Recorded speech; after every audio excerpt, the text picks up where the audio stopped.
अस्सलाम वालेकुम dear students. Last जो हमने डिस्कस किया बेसिकली डायरेक्ट और इनडायरेक्ट का। डायरेक्ट मेथड तो हम पहले पढ़ चुके हैं, तो हम थोड़ा इनडायरेक्ट मेथड के बारे में देख लेते हैं कि ऑपरेटिंग एक्टिविटी सेक्शन में इनडायरेक्ट मेथड किस तरह का होता है। अगर हम ऑपरेटिंग एक्टिविटीज़ की बात करें तो इसमें जो स्टार्ट होगा वो नेट इनकम से स्टार्ट होगा, जैसे यहाँ पर लिखा गया नेट इनकम 38,000।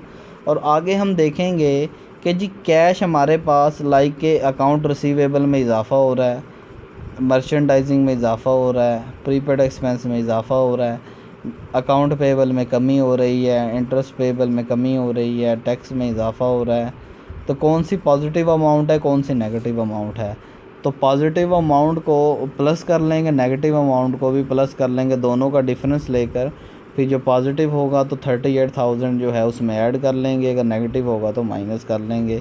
तो बेसिकली यहाँ पर आपका 18,000 का जो है वो नेगेटिव में आ रहा है, तो 38,000 में से आपने 18 माइनस किया तो आपके पास 20,000 का जो है वो नेट कैश आ गया। ये आपका है बेसिकली इनडायरेक्ट मेथड।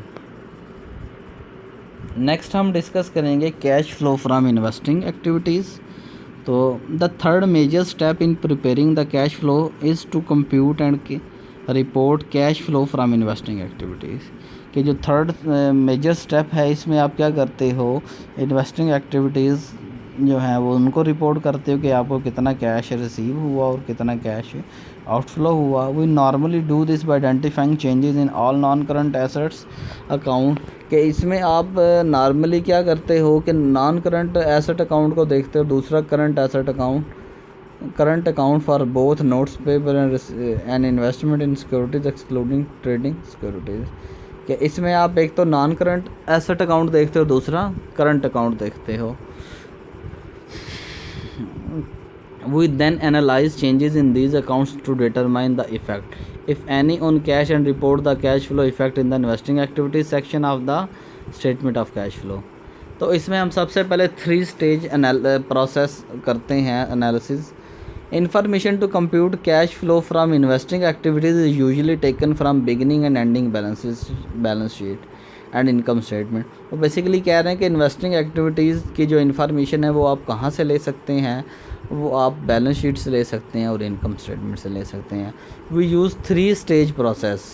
फिर आप 3 स्टेज प्रोसेस को अप्लाई करते हैं कैश प्रोवाइडेड और यूज्ड बाय इन्वेस्टिंग एक्टिविटीज़ मालूम करने के लिए। अगर हम पहले बात करें तो उसमें हम क्या करते थे, इनफ्लो और आउटफ्लो। तो इसी तरह हम क्या करेंगे बेसिकली कि 3 स्टेज प्रोसेस लगाएंगे। उसमें सबसे पहली चीज़ क्या है, identify change in investing related accounts. के अकाउंट्स में क्या चेंजेस आई, सबसे पहले हम वो चीज़ देखेंगे। Explain these changes using reconstruction analysis. तो फिर आप उन चेंजेस को एक्सप्लेन करेंगे रिकंस्ट्रक्शन एनालिसिस के ज़रिए, और देन आप उसका इफ़ेक्ट रिपोर्ट करेंगे। तो सबसे पहले अगर हम बात करें तो analysis of non current asset. Information about Genesis transaction provided earlier revealed that the companies both purchased and sold assets during the period। Basically ये एक एग्जांपल है जेनेसिस की, उसकी ट्रांजैक्शन का ही हमने एनालिसिस करना है ताकि हमें इंफॉर्मेशन मिल सके। तो सबसे पहले हम नॉन करंट एसेट का एनालिसिस करेंगे। नॉन करंट एसेट में कौन से एसेट आ जाते हैं, फिक्स्ड एसेट आ जाते हैं, लॉन्ग टर्म एसेट आ जाते हैं। Plant asset transaction the first stage. अब बेसिकली हमने क्या करना है, 3 स्टेज एनालिसिस करना है। तो हम 3 स्टेज एनालिसिस स्टार्ट करने लगे हैं। इसमें the first stage is analysing the plant asset accounts and its related accumulated depreciation is to identify any change in these accounts from comparative balance sheets. तो सबसे पहले हम इसमें देखेंगे कि इसमें चेंज क्या आया है। For example this analysis reveals 40,000 increase in plant asset from 2000 to 2050 to 2,10,000 to 2,50,000।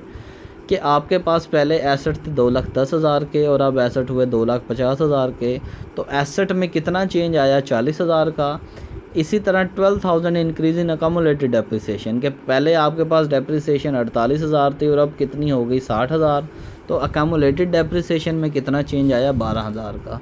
तो फर्स्ट स्टेज में हमने ये बात देख ली कि उस एसेट में कितना चेंज आया, उस एसेट में चेंज आया 40,000 का, और उसकी डेप्रिसिएशन में कितना चेंज आया 12,000 का। सेकंड स्टेज में हम क्या करेंगे, उसको एक्सप्लेन करेंगे।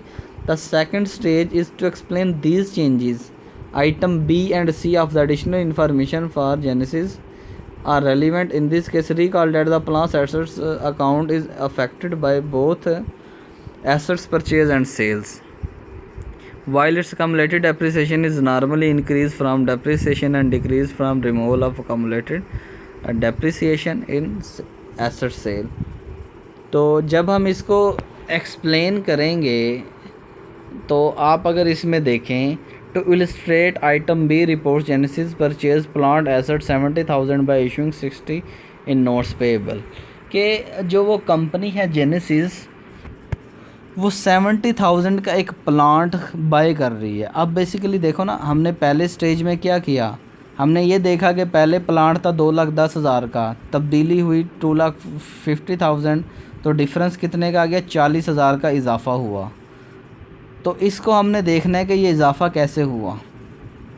तो इसमें अगर आप एंट्री देखें तो 70,000 का उसने प्लांट ख़रीदा, 60,000 का उसने नोट पेबल और 10,000 का उसमें आ गया कैश। तो इसमें बेसिकली कैश और नॉन कैश दोनों ही आइटम्स इन्वॉल्व हैं। वो किस तरह से, एक तो आप 70,000 का प्लांट ख़रीद रहे हो जिसमें से 10,000 उसे कैश दे रहे हो, 60,000 का आप उसके साथ वादा कर रहे हो कि आप इन फ्यूचर पे करोगे।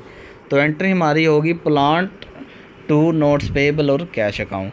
This entry reveals that 10,000 cash outflow for plant asset and 60,000 non cash investing and financing transaction involving notes exchange for plant asset. Now item C reports that Genesis plant's asset costing 30,000 with 12,000 of accumulated depreciation for 12,000 cash resulting in a 6,000 loss. Basically वो दूसरी चीज़ में ये जिक्र कर रही हैं कि 30,000 एक एसेट की कॉस्ट थी जिसमें से 12,000 उसकी अकमुलेटेड डेप्रिसिएशन थी, और वो आपने कितने का सेल किया, वो आपने सेल किया है जी 12,000 रुपये का। तो एक चीज़ 30,000 रुपये की थी, उसकी डेप्रिसिएशन 12,000 माइनस कर दें तो वो कितनी बन गई, वो बन गई जी 18,000 रुपये। अब 18,000 रुपये में से 12,000 का आप उसे सेल कर रहे हो तो 6,000 का आपके पास लॉस आ जाएगा। जैसे कि अगर आप एंट्री देखें तो प्लांट एसेट जो है वो 30,000 का आपके पास से जा रहा है, जिसमें से कैश आपके पास आ रही है 12,000, अकमुलेटेड डेप्रिसिएशन आ गई 12,000, तो आपको लॉस कितने का हुआ 6,000 रुपये का आपको लॉस हुआ। अगर हम इसकी बात करें नेक्स्ट डेप्रिसिएशन की, this entry reveals 12,000 cash inflow from asset sold, कि जो हमने अभी एंट्री को देखा उसमें बेसिकली 12,000 रुपये आपके पास कैश इनफ्लो हो रहा है। जब आपने एसेट ख़रीदा तो 10,000 का कैश आउटफ्लो हुआ, और जब आपने एसेट सेल किया तो 12,000 का कैश इनफ्लो हुआ। The 6,000 loss is computed by comparing the asset book value. Asset book value को आपने कैसे कंपेयर किया, लाइक 30,000 उसकी कॉस्ट है, 12,000 की डेप्रिसिएशन है, तो उसकी बुक वैल्यू कितनी आ गई 18,000 रुपये। तो नेक्स्ट हम डेप्रिसिएशन की एंट्री पास करेंगे कि इस साल उसकी डेप्रिसिएशन कितनी है 24,000। तो depreciation account to accumulated depreciation, like है जो आपने नया एसेट ख़रीदा प्लांट 70,000 का, उसकी डेप्रिसिएशन 24,000 है। तो नेक्स्ट ये आपके पास सामने अकाउंट नज़र आ रहे होंगे, लाइक प्लांट का अकाउंट है और डेप्रिसिएशन का अकाउंट है। प्लांट के अकाउंट में क्या हुआ, 2,10,000 का पहले आपके पास प्लांट पड़ा था, 70,000 का आपने ख़रीदा, 30,000 का आपने सेल कर दिया, तो आपके पास प्लांट 2,10,000 से 2,50,000 हो गया। अब क्योंकि बेसिकली 2,10,000 का प्लांट था, 70,000 जमा करें तो 2,80,000 बनता है, मगर 30 का आपने सेल कर दिया तो 2,50,000 का।